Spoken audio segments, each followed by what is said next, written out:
Today we're looking at a topic that is sweeter than your Sunday dinner, and it is hotter than the Jamaican Scotch bonnet pepper. Mummies, boys in Jamaica. We'll chat about what makes a mommy's boy, the signs that you have been dating one, or whether this attachment is sweet, toxic, or it is just plain confusion. And before you all come for me in the comments, no, loving your mom is not the problem.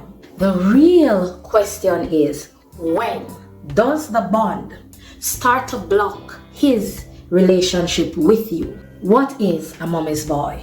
A mommy's boy in Jamaican terms isn't just someone who respects his mother.